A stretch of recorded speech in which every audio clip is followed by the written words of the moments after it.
It's a quiet Sabbath morning by the Ganges River outside Philippi. A small group of women have gathered for prayer, their voices mixing with the gentle sound of flowing water. Among them sits a woman dressed in purple, a color marking her as someone of wealth and status. Her name is Lydia, and she's about to become the gateway through which Christianity enters the entire Western world. Lydia's name literally means the woman from Lydia, a region in what we now call Turkey.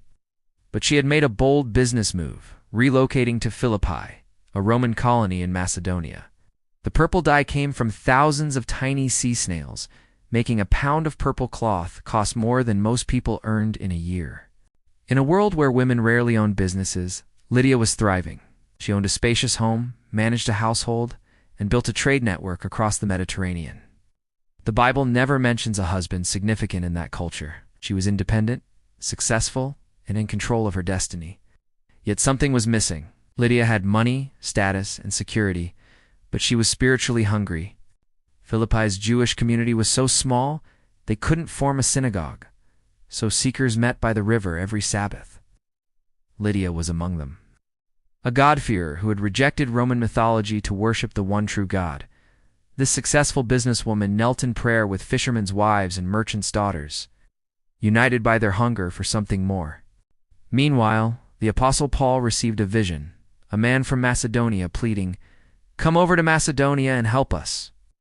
Paul sailed across the Aegean Sea to Philippi. Finding no synagogue, he went looking for a place of prayer and discovered the women by the river. Paul approached this small group and was welcome to share what he knew about God, as he spoke about Jesus of Nazareth, the Messiah who died for sins and rose from the dead. Something happened inside Lydia's heart. Luke records, "The Lord opened her heart to pay attention to what Paul was saying." All her seeking had led to this moment. Lydia's response reveals everything about her character. She didn't hesitate or ask for time to think. She heard the truth about Jesus and believed immediately.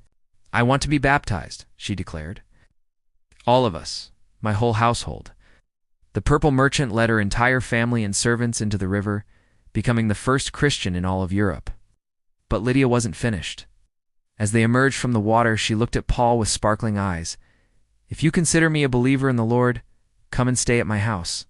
She wouldn't take no for an answer. Day after day, people came to hear the gospel. Church began to grow in her living room. She transformed her private residence into a public meeting place, risking her reputation as streams of people gathered to worship Jesus. When persecution came and Paul and Silas were imprisoned, where did they go after their miraculous release? Straight to Lydia's house, knowing the believers would be gathered there, in the young church, led by a businesswoman who had been a Christian for only weeks. Had not scattered in fear, but gathered in faith. Years later, Paul wrote to the Philippian church, calling them his joy and crown, praising their partnership and generosity. That spirit began with a purple merchant who opened her heart, home, and resources to God's work. The Philippian church became one of Paul's strongest congregations, tracing back to a businesswoman willing to say yes. The ripples went further. As the first Christian convert on European soil, every church, cathedral, and Christian institution that emerged from European Christianity traces back to that moment by the river when a purple merchant opened her heart to the gospel. Lydia's life teaches us profound lessons. God meets us in the seeking. Lydia was actively pursuing God, positioning herself as a seeker. When we do the same, God positions himself to be found. God uses anyone willing to respond. Lydia wasn't a theologian or minister. She was a businesswoman. But when God opened her heart, she opened everything else to serve his purposes. Authentic faith produces generous action. Lydia didn't separate spiritual life from practical life. Her faith wasn't just something she felt, it was something she lived. Today's Lydias are everywhere: successful businesswomen in Bible studies, entrepreneurs supporting church plants, professionals opening homes for ministry. They're anyone with an open heart, generous hands, and willingness to use what God has given them for his kingdom. The church that began in Lydia's living room spread throughout the Roman Empire and changed human history. The same Jesus who met Lydia by the river still meets seekers today. The same Spirit who opened her heart is still opening hearts now. Her story began with a simple invitation: come and stay at my house. 2,000 years later, her greatest legacy isn't in monuments or buildings bearing her name. It's in the countless lives transformed because one woman heard the call to follow Jesus and responded not just with her heart, but with her whole life.